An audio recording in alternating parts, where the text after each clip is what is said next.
안녕하세요. 반갑습니다. 저는 올해 72세가 된 할줌바예요. 저희 둘째 며느리가 그러는데 요즘 다들 젊은 할머니를 할줌마라고 부른다면서요? 저도 젊은 할머니이고 싶은 욕심에 익명이고 얼굴도 안 보이니 할줌마라고 절 소개해봤습니다. 사실 이건 지금 저희 둘째 며느리가 타자를 쳐주고 있어요. 저는 옆에 앉아서 불러주고 있고요.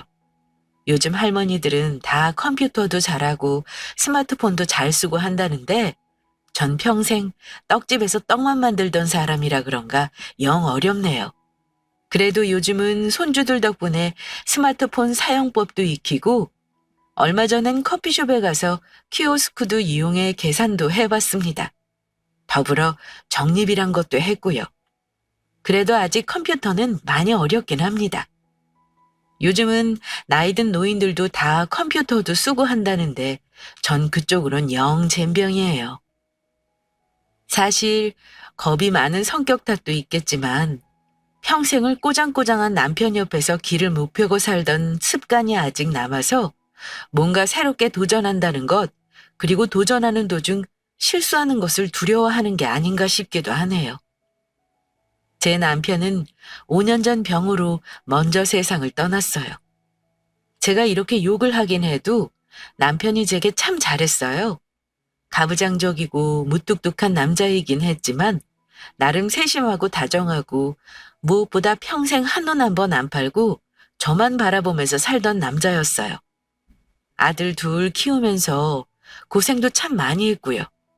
그래서 남편이 제 앞으로 물려주고 간 재산이 좀 있어요. 오늘은 제가 이 재산과 죽은 남편에 얽힌 저의 신기한 경험을 좀 들려드릴까 하고 이렇게 둘째 며느리에게 대피를 신청하게 되었습니다. 제가 워낙 자주 보던 채널이라 그런지 좀 긴장되긴 하네요. 이 사연이 뽑힐지 뽑히지 않을진 모르겠지만 최대한 재미있게 이야기를 한번 해보도록 하겠습니다. 말주변이 없는 저를 너그러이 이해해 주시고 들어주시면 감사하겠습니다. 저는 25살에 남편과 결혼했어요. 흔한 중매로 만났는데 남자가 인물은 별론데 참 성실하더라고요. 그런 남편의 성실함 하나 믿고 전 두 번째 만남에서 결혼을 결심하게 되었죠. 남편은 그때 당시 방앗간을 했어요. 꽤 잘 사는 집 아들이었던 남편의 부모님이 결혼하고 차려주신 거였죠. 규모는 작았지만 남편은 꽤 성실했습니다. 저희 부부는 새벽 4시에 일어나 방앗간으로 출근했고 늦은 밤이 되어서야 집으로 돌아왔어요. 방앗간에 작은 부엌을 두고 아침, 점심, 저녁을 거기서 해결할 만큼 저희 둘은 참 열심히 살았죠. 두 사람이 궁합이 잘 맞았는지 운대가 잘 맞았는지 처음엔 작은 방앗간으로 시작했던 구멍가게를 조금 넓히게 되고 나중엔 떡집을 겸하게 되고 떡집이 입소문이 나면서 그 주변 지역에선 꽤 이름 있는 떡집으로 자리 잡아갔습니다. 소규모의 떡집은 곧 큰 상가 한 채를 통째로 쓸 만큼 커졌습니다. 평일 주말 할 것 없이 밀려드는 주문에 가게는 북적였고 저희 부부는 건물을 올릴 만큼 많은 돈을 벌게 되었죠. 저희 부부가 첫 건물을 올린 것이 첫 애가 중학교 들어갈 무렵이었으니 아마도 결혼하고 17년 되고서였나 봐요. 하여튼 저희는 그때도 밤낮 없이 일했습니다. 인부를 쓰긴 했지만 저희가 직접 만드는 것과 맛이 다르기에 그 맛을 유지하기 위해 밤낮 없이 최선을 다했고 저희 떡집은 다른 지역에서도 주문을 할 만큼 유명해졌죠. 그렇게 시간이 지나 저희 건물은 한 채에서 두 채가 되고 두 채에서 세 채가 되었습니다. 그렇게 고생을 하는 사이에 저희 부부 사이는 어땠냐고요? 성실함이 장점이었던 남편은 참 많은 단점을 가진 사람이었습니다. 낭만적이거나 자상하다거나 하는 것은 기대도 못했고요. 아침엔 일어나면 물을 떠다 받쳐야 했고 삼시세끼 꼭 갓 지은 쌀밥을 대령해야 했어요.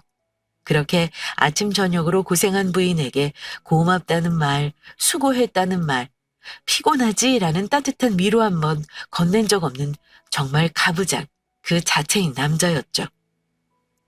지금 생각하니 그래 다른 사람들처럼 밖에서 술 안 먹고 바람 안 피우는 게 어디냐 하며 그 무뚝뚝함을 참고 살았던 세월이 참 기네요. 그런데 남편은 제가 원하지도 생각지도 않던 방법으로 그 긴 세월을 보상해 주었습니다.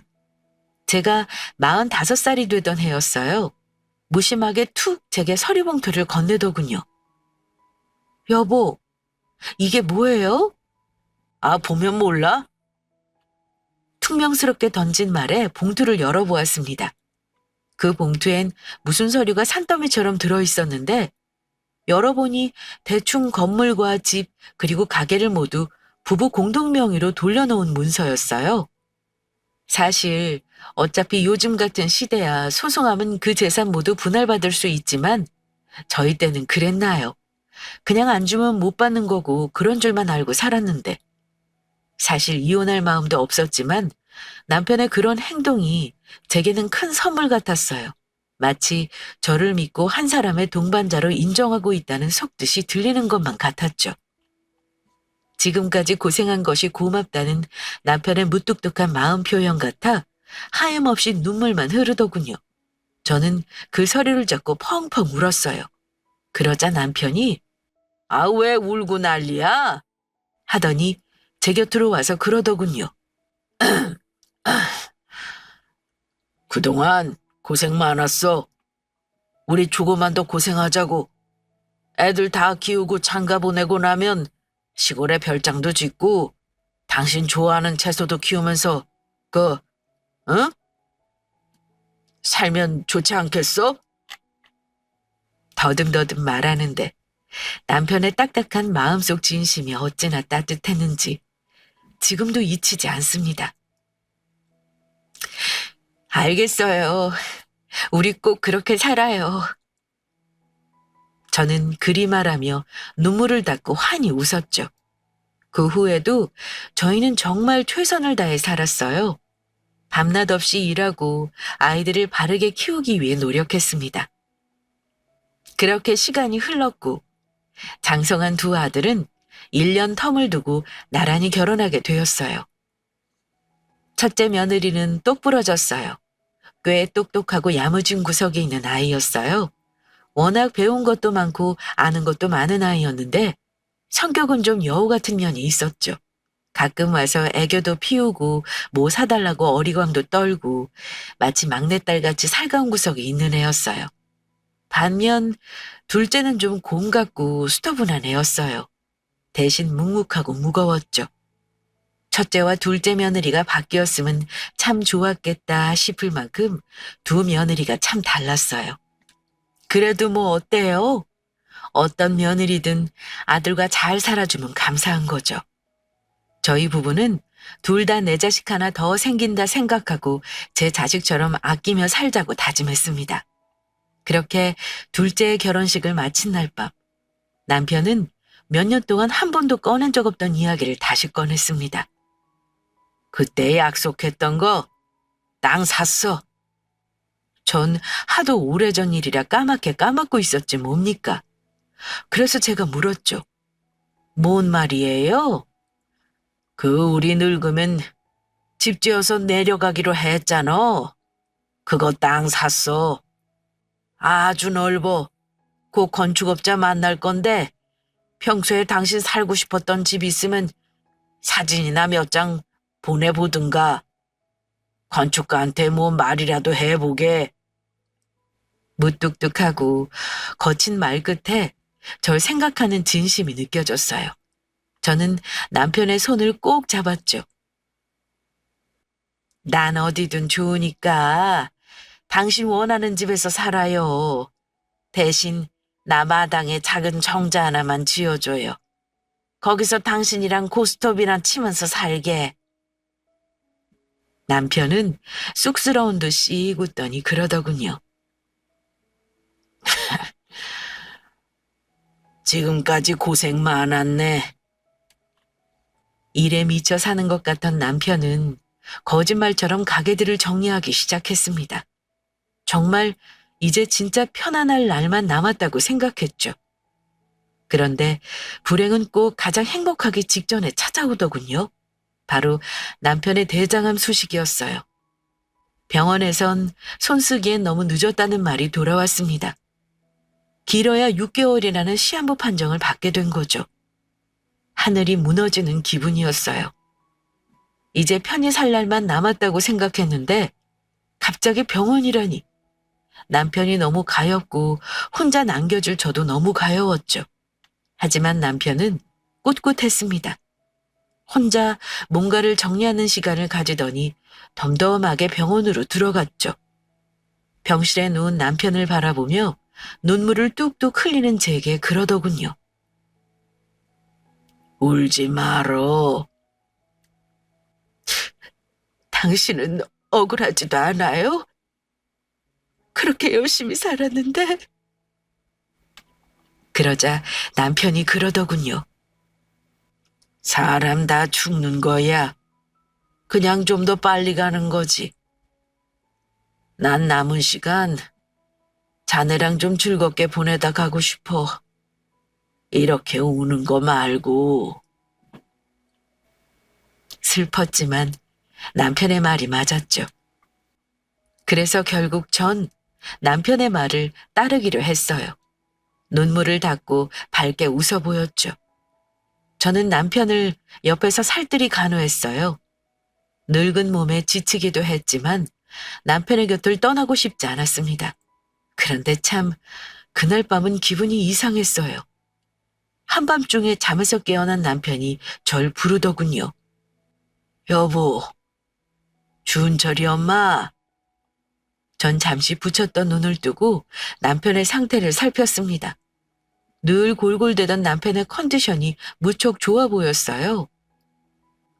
아, 여보, 오늘은 좀 기운이 나요?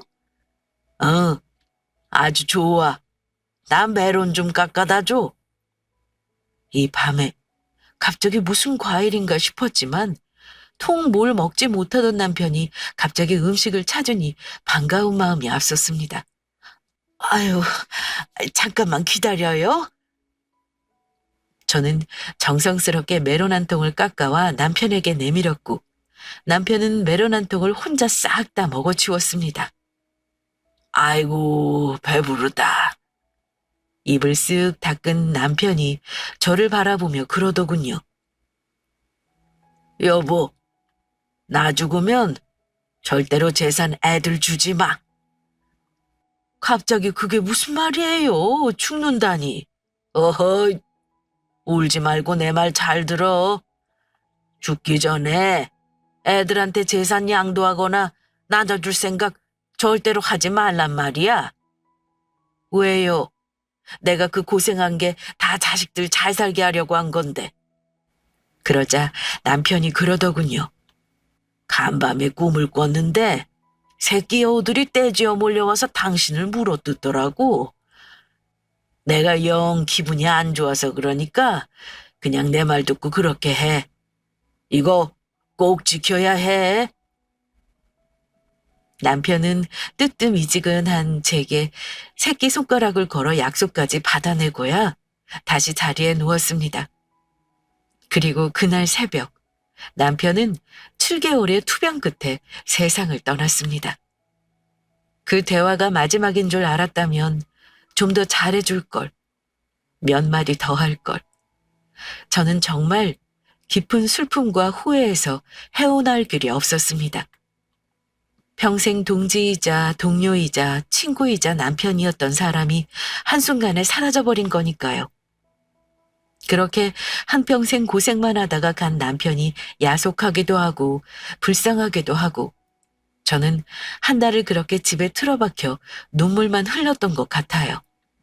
그 사이 남편의 모든 재산은 공동 명의자인 저의 소유가 되어 있었고요. 그런데 제가 집에만 틀어박혀 산 지 한 달쯤 되었을 때였습니다. 집으로 큰 며느리가 찾아왔더군요. 손에는 먹을 것을 잔뜩 들고요. 어머니!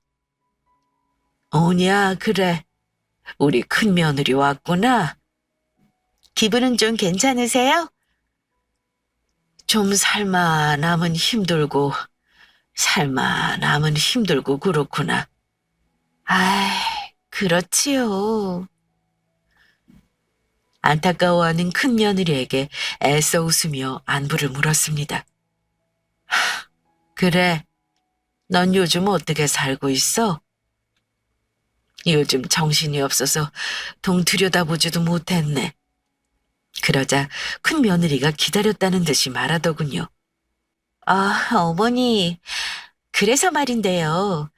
저 이번에 사업을 좀 시작하려고 해요. 사업? 네, 조그맣게 뷰티 사업을 하려고 하는데 자금이 좀 모자라서요. 그 말을 듣는 순간 알았죠. 아, 이 애가 지금 내게 돈을 가지러 왔구나라는 걸요. 물론 흔쾌히 줄 수 있었어요.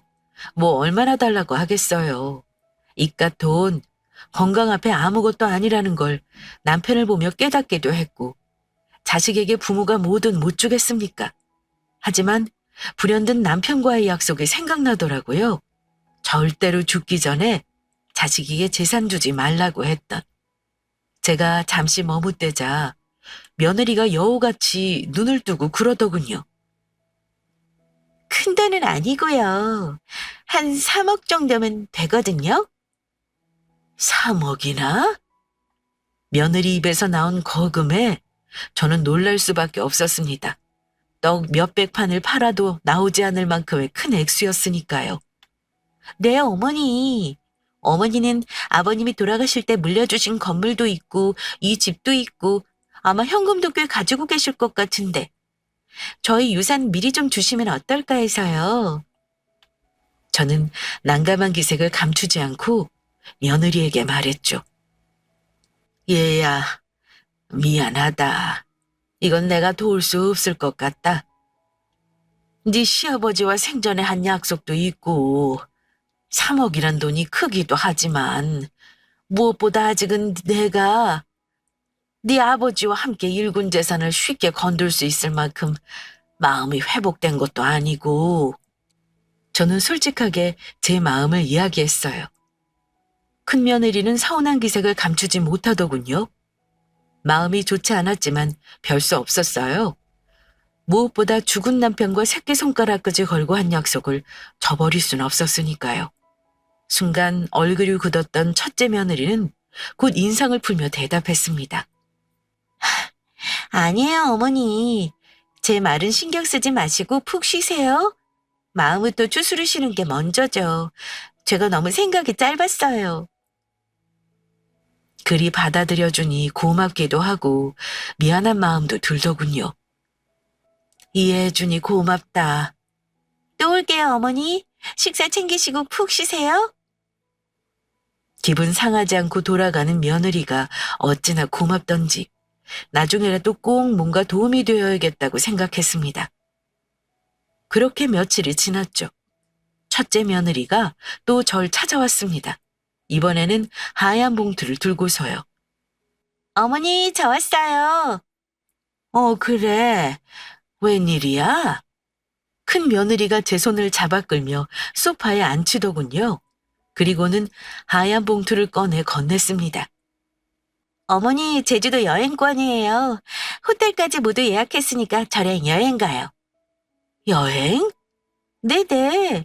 저랑 어머니랑 둘이만 여행 간 적 없잖아요. 갑자기 이건 왜... 그러자 큰 며느리가 곱게 눈을 접으며 웃더군요. 저번에 어머니랑 대화하는데 기분이 너무 안 좋더라고요. 어머니가 너무 힘들어하시는 것 같은데 뭘 해드릴 수 있는 게 없으니. 그래서 어머니 기분 전환 시켜드리려고요. 내일인데 같이 가세요. 네? 저는 내키지 않았습니다. 사실 남편과 사별한 지 채 한 달밖에 되지 않아 여행이라니. 좋은 것을 보고 맛있는 것을 먹으며 웃고 싶은 기분이 아니었죠. 어머니, 저랑 가요. 네? 네? 그러나 큰 며느리의 마음은 무시할 수가 없었습니다. 그래서 흔쾌히 허락했죠. 그래, 그러자꾸나. 그렇게 3일 후 주말에 함께 여행 가기로 하고 큰 며느리가 돌아갔어요. 그런데 참 그날 제가 바빴습니다. 왜냐하면 둘째 며느리가 찾아온 거였어요. 늘 묵묵하고 말이 없는 둘째가 왔길래 전 또 반갑게 맞았죠. 그래 아가. 어머니 하며 들어오는 며느리의 표정이 좋지 않더군요. 무슨 일 있니? 아니요. 어머니 잘 계시나 보러 왔어요. 그리 살가운 아이도 아니고 말도 없는 아이가 집에 찾아와 멀뚱히 앉아있더군요. 뭐 마실 거라도 줄까? 아니요. 어머니 할 거 하세요. 하면서요. 저는 좀 불편하기도 하고 당황스럽기도 했지만 그러려니 했습니다. 아무래도 혼자 된 제가 걱정되어 온 것 같은데 돌려보내기도 뭐했죠. 전 둘째 며느리와 함께 식사도 하고 TV도 보며 시간을 보냈습니다. 둘째는 그날 절 가만히 바라보고 쳐다보고 뭔가 관찰하는 것 같다가 밤늦게야 자리에서 일어섰습니다. 이제 가볼게요, 어머니. 그래, 종종 놀러 와. 네. 근데 어머니, 뭔가 할 말이 있는 것처럼 망설이더군요. 그래. 뭐 할 말 있니? 둘째 며느리는 한참을 뜸을 들이다 힘겹게 입을 열었어요. 다른 건 아니고요. 형님이요. 형님? 첫째 말이니? 네. 형님 좀 조심하세요. 그게 무슨 소리야? 하다가 큰 며느리가 얼마 전에 제게 돈을 빌리러 왔던 게 생각나더군요. 이 속 깊은 애가 그걸 어찌 알게 되어 걱정돼서 온 거구나. 그제야 둘째가 왜 와서 하루 종일 제 곁에 붙어 있었는지 이해가 가더군요.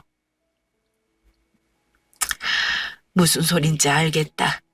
걱정하지 마라. 고맙다. 아신다고요? 응, 그래 알아. 아, 그럼 다행이고요. 그럼 저 걱정 안 하고 갈게요. 그래, 싱겁긴. 그렇게 둘째가 집으로 돌아갔고 전 늦은 밤이 되어서야 잠에 들어왔습니다. 그렇게 3일이 지났어요. 큰 며느리와 함께 제주도로 가기로 한 날이었죠. 곱게 차려입은 큰애가 절 데리러 집 앞까지 왔더라고요. 그렇게 전 큰 며느리와 제주도 여행을 했어요. 물론 마음 한쪽이 무척 무겁고 불편했지만 티를 내지 않았습니다. 오히려 더 웃고 즐겁게 시간을 보냈죠. 이렇게까지 신경 써준 며느리에게 고마운 마음에서였습니다. 이틀간의 여행을 잘 마치고 돌아왔어요. 큰 며느리는 아쉽다며 집에서 함께 잠을 자겠다고 하더군요. 혼자 있을 큰아들과 손주들이 걱정되었지만 며느리의 마음이 고마워 절대 거절하지 못했어요. 그리고 전 피곤해서 곤히 잠들었죠. 그렇게 다음 날이 되었고 큰 며느리는 집으로 돌아갔어요. 그렇게 다음 날이 되었습니다. 저녁 시간에 두 아들내외가 찾아왔더군요. 저는 예고에 없던 방문에 놀라 문을 열어주었습니다.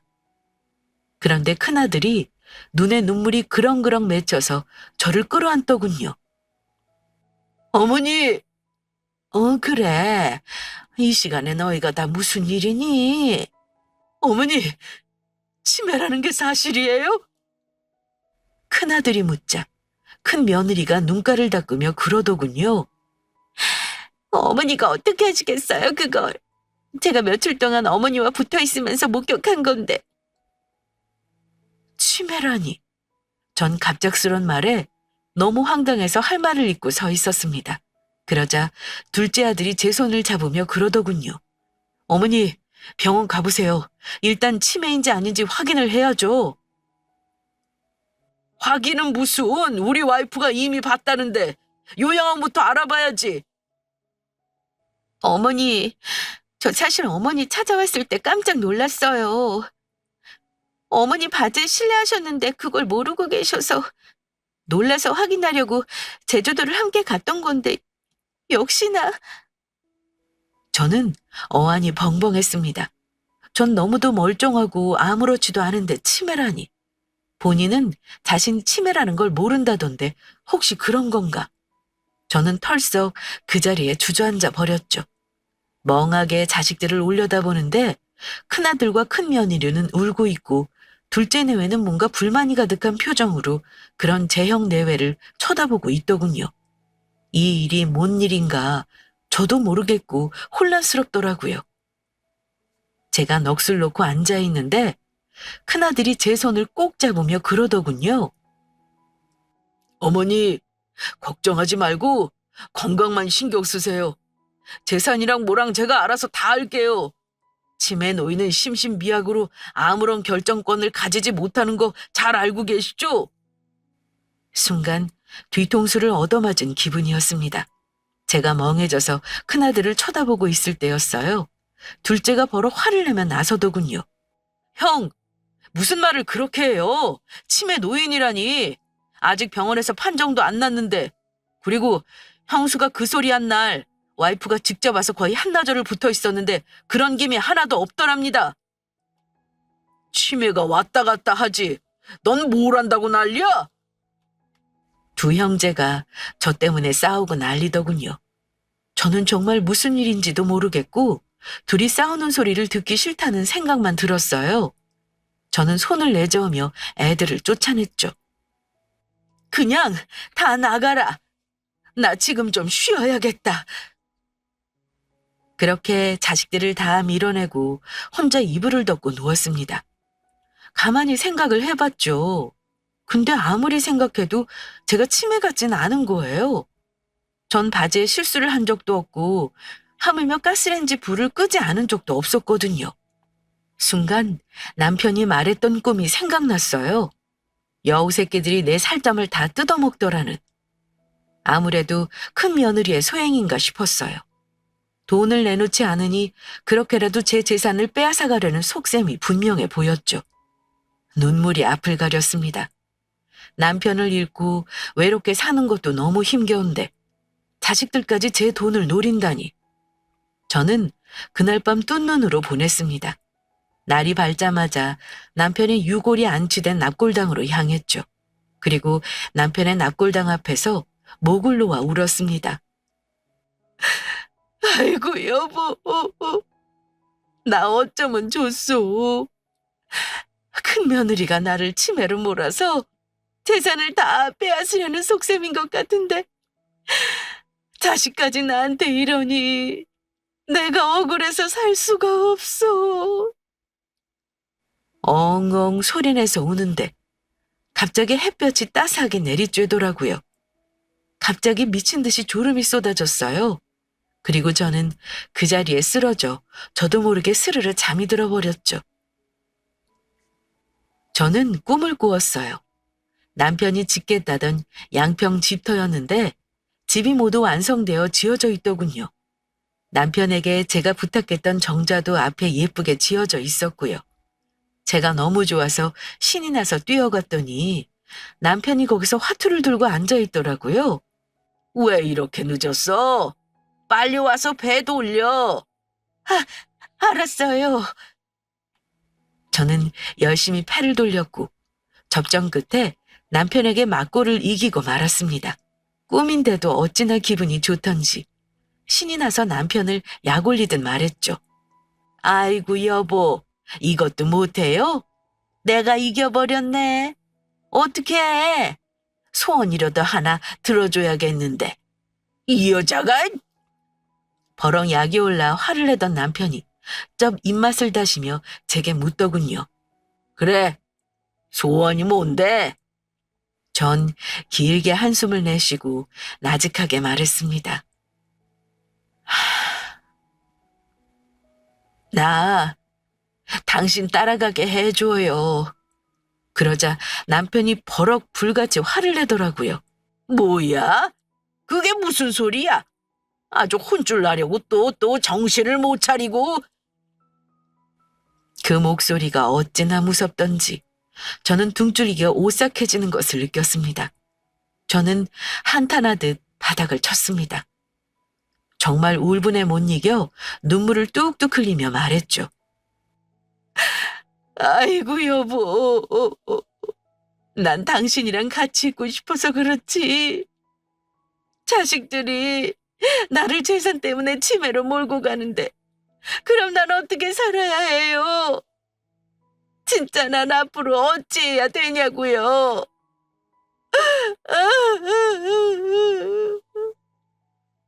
제가 그리 울부짖자 길길이 날뛰던 남편이 털썩 주저앉아 제 손을 잡더군요. 여보, 힘들어도 조금만 참아. 아직은 내 옆에 올 때가 아니야. 그럼 어째요? 나 치매라고 자식들한테 모함 받으면서 더는 살기 싫은데. 다 묘수가 있지. 남편의 말에 번쩍 눈이 뜨이더군요.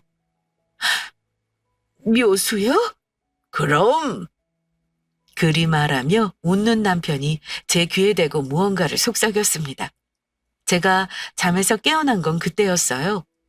눈을 떠 주변을 둘러보니 남편도 정자도 사라지고 제가 아까 울며 지쳐 잠든 남편의 유골함이 앞이었어요.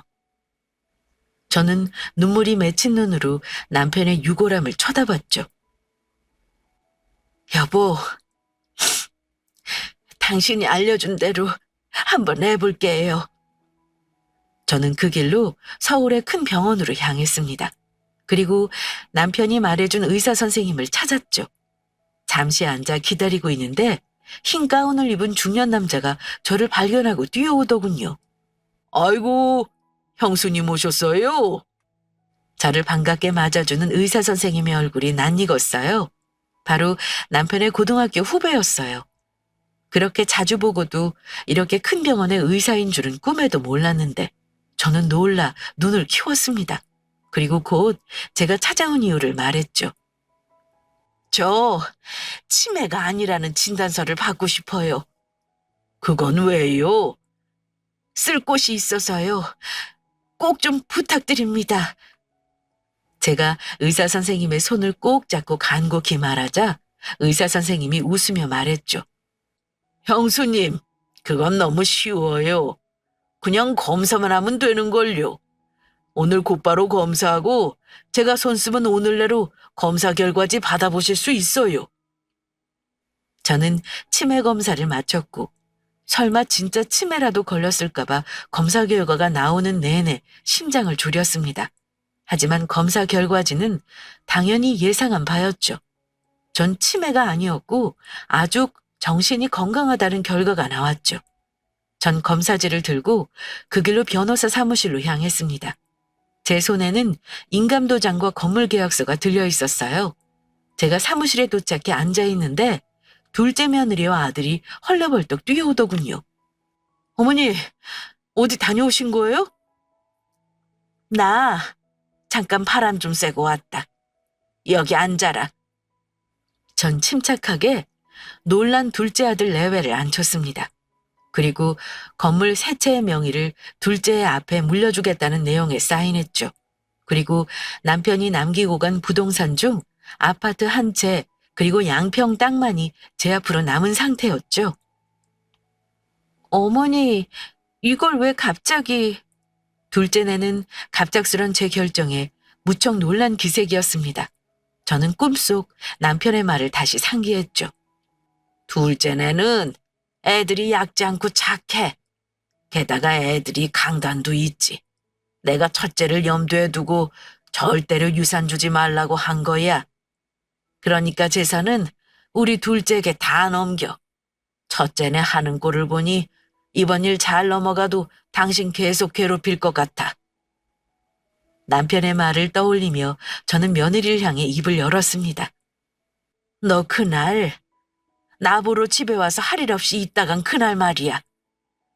네, 어머니. 그날 혹시 나 치매 걸렸는지 아닌지 확인하러 왔니?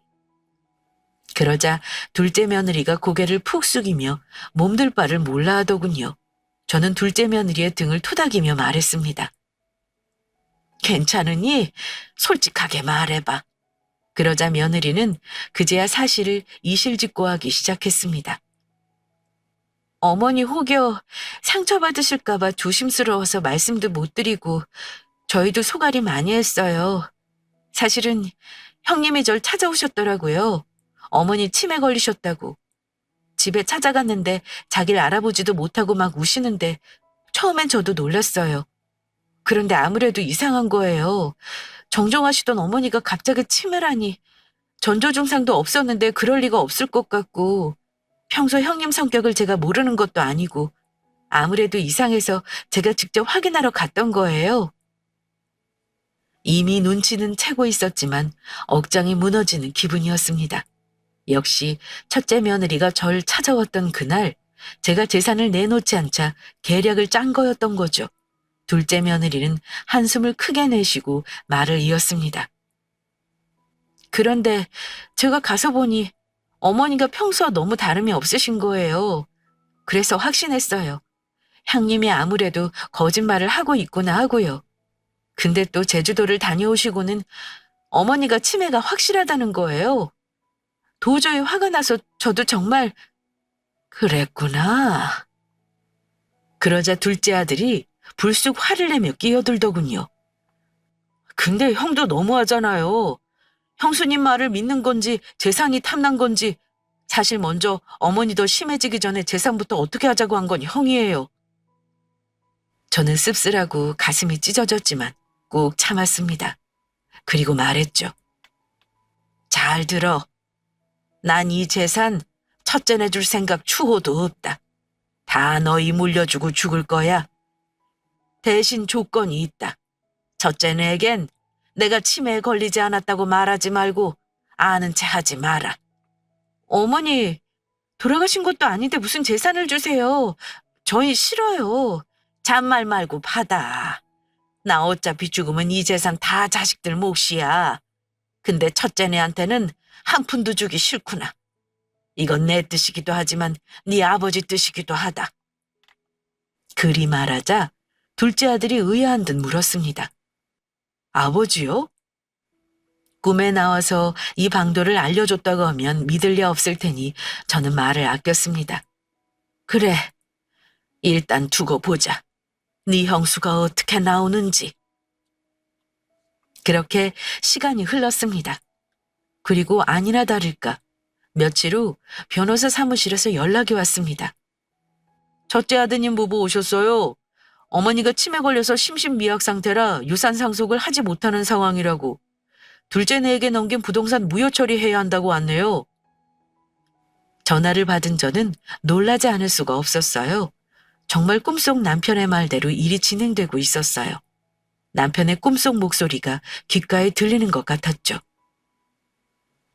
우선 내 후배가 있는 병원에 가서 치매가 아니라는 진단서를 받아. 그게 제일 먼저여야 해. 그리고 곧장 재산을 둘째에게 상속해. 아파트랑 양평 땅은 남겨두고 당신도 살 곳은 있어야 하지 않겠어? 그리고 나면 며칠 후에 첫째네가 들고 일어날 거야. 그럼 그때 치매 진단서 들고 나타나. 그리고 모든 게 남편 말대로 되었습니다. 세상에 기가 막히더군요. 정말 모든 것이 꿈속 남편의 말한 대로 흘러간다니 신기할 따름이었습니다. 기다렸던 바였죠. 저는 자리에서 일어서 그 길로 변호사 사무실로 향했습니다. 사무실에서는 첫째 며느리의 고성이 들리고 있었어요. 아니, 치매 걸린 노인이 유산 상속한다고 하는데 그걸 덥석 공중해 주시면 어떡해요? 네? 심신미약 상태에 맺어진 계약은 무효 처리돼야 한다고요. 변호사니까 잘 아실 거 아니에요? 저는 며느리의 목소리를 들으며 사무실로 들어섰죠. 그리고 나지막한 음성으로 말했습니다. 너희 여기 있었구나? 제가 나타나자 첫째네는 당황한 듯 놀란 기색을 감추지 못하더군요. 어머니! 저는 당당하게 걸어갔습니다. 그리고 며느리와 아들을 내려다보며 말했죠. 내가 치매에 걸린 심신미약 상태면 유산 상속이 무효가 된다고? 그러자 첫째 며느리가 울상이 되어 그러더군요. 네, 어머니. 솔직히 너무하세요. 어떻게 치매에 걸리셨다고는 해도 그 많은 재산을 둘째네만 주실 수 있으세요? 저 사업한다고 돈 필요하다 때는 그렇게 매몰차게 딱 자르시더니 저는 황당해서 웃음이 나왔습니다. 그래서 제가 말했죠. 어, 그래서 내가 치매에 걸렸다고 거짓말했니? 네? 어머니, 어머니가 잘 모르셔서 그러나 본데 그거 거짓말 아니에요. 어머니 저 기억도 못하시고 바지기까지 신뢰하시는 걸 똑똑히 봤다고요. 딱 잡아떼는 모습이 가증스러웠습니다. 어, 그래? 전 여유롭게 웃으며 병원에서 미리 떼놓은 서류를 내놓았습니다. 그런데 어쩌니? 나 치매가 아닌데. 치매는 네가 걸린 것 같구나. 제가 확인서를 내밀자 첫째 며느리 얼굴이 사색이 되더군요. 너 날 아주 우습게 본 모양인데? 전 변호사님을 불렀습니다. 저 변호사 양반. 네, 말씀하십시오. 내가 무식해서 모르는데 며느리가 내 재산 노리고 날 치매로 몰고 간 이 사건 형사처벌 대상입니까? 재산 편취 목적으로 행해진 거짓말은 사기죄에 해당합니다. 들었니? 사기죄에 해당한단다. 제가 그리 말하자 큰아들과 큰며느리는 그제서야 제 앞에 납죽 엎드려 싹싹 빌더군요. 어머니, 죄송해요. 제가 잘못했어요. 한 번만 봐주세요, 네? 엄마, 제가 잘못했어요. 전 진짜 엄마가 치매 걸리신 줄 알고 그런 거예요, 네? 엄마! 어머니, 제발요. 그리 싹싹 제 앞에서 비는 모습에 마음이 약해졌습니다. 제가 아무리 그래도 어떻게 자식을 사기죄로 고소하겠어요? 하지만 그냥 넘어갈 일은 아니었습니다. 아이들을 다시 보고 싶은 마음도 들지 않았고요. 난 둘째네 재산 모두 물려주고 싶다는 마음 변함없다. 너희 다신 보고 싶지 않으니까 내 앞에 다신 나타나지 마. 앞으로 어떤 일이 있어도 니들에겐 국물도 없으니까. 그리 말하고 변호사 사무실을 나왔습니다. 사실 한편으론 시원하고 한편으론 속이 쓰리더군요. 꿈에 나타난 남편의 묘책 덕분에 저는 제 재산과 저를 지킬 수 있었던 거예요. 정말 고맙고도 신기한 일이 아닐 수 없었어요. 그렇게 저의 치매 사건은 일단락되었고 첫째네는 아직도 한 번씩 저희 집 앞에 찾아와서 싹싹 빌며 울다 가고는 했어요. 지금도 그렇고요. 가끔 제가 마음이 약해질 때면 아직도 남편이 제 꿈에 찾아와요. 그리고 말하죠. 여우 새끼들한테 살 뜯어먹길 생각하지 말고 마음 단단히 먹어. 그럼 전 대꾸해요. 그래서 난 당신 곁에 언제 갈 수 있는데요? 그럼 남편이 그러죠. 내가 당신한테 못해준 게 해주고 싶은 게 너무 많았는데 눈을 감았어. 그거 다 하고 둘째한테 대신 다 받고 오려면 아직 한참 멀었어. 당신은 누릴 거 다 누리고 천천히 와. 늘 저는 베개를 적시며 잠에서 깨어난답니다. 그런데 얼마 전에 남편이 또 꿈에 나왔어요. 양평집이었는데 정원이 아주 예쁜 꽃이 피었더라고요. 거길 거닐던 남편이 절 바라보며 환히 웃으며 그러더군요. 이 꽃이 당신을 닮아 아주 예뻐. 봄 가기 전에 한번 보러 와. 그날 저는 꿈에서 깨어나자마자 둘째 며느리의 차를 타고 그날 양평부지로 향했습니다. 그리고 도착한 양평부지에서 놀라운 것을 보고 맙니다. 언제부터 지었던 건지 다 지어진 새 집이 눈앞에 있었어요. 제가 가지고 싶다던 정자도 아주 예쁘게 잘 지어져 있었고요. 눈물이 앞을 막았습니다. 제가 흐르는 눈물을 주체하지 못하고 입을 틀어막을 때였습니다. 막 공사를 마무리하고 집 밖으로 나오던 건축가가 절 보고 아는 체를 하더군요. 사모님 맞으시죠? 네. 절 어떻게 아세요? 돌아가신 사장님이 사진 보여주셨어요. 이렇게 예쁜 여자가 살 집이니까 세상에서 제일 예쁘게 지어달라고. 정말 사진처럼 고우시네요. 저는 그 자리에 주저앉았습니다. 늘 무뚝뚝하고 마음 표현에 서툴던 남편의 진심을 이렇게 죽고 나서야 뼈저리게 느끼게 될 줄은 정말 몰랐거든요. 꿈에 나타나 방도를 알려준 남편의 도움이 아니었다면 건물은 고사하고 지금쯤 이 양평집도 큰 며느리의 손에 들어가 있을지 모를 일이었죠. 전 아마 치매 노인으로 몰려 어느 요양원에 갇혀 있었을지도 모르고요. 전 남편에게 고마워 하염없이 울었습니다. 남편이 그립고 보고 싶은 만큼 눈물을 다 쏟아내고 집으로 돌아왔어요. 그리고 곧장 아파트를 처분하고 양평집으로 들어왔어요. 여긴 옆에 냇가도 있고 앞엔 텃밭도 있고 이웃 주민들도 재미있어 외롭지 않게 잘 지내고 있어요. 일주일에 한 번 절 잊지 않고 찾아와 주는 저희 둘째네도 있고요. 남편이 날 위해 지어준 집에서 이렇게 한평생 남편의 마음을 느끼면서 살다가 남편의 곁에 가는 것도 나쁘지 않을 것 같습니다. 이 모든 순간과 행복이 남편이 절 위해 마련해준 선물이겠죠.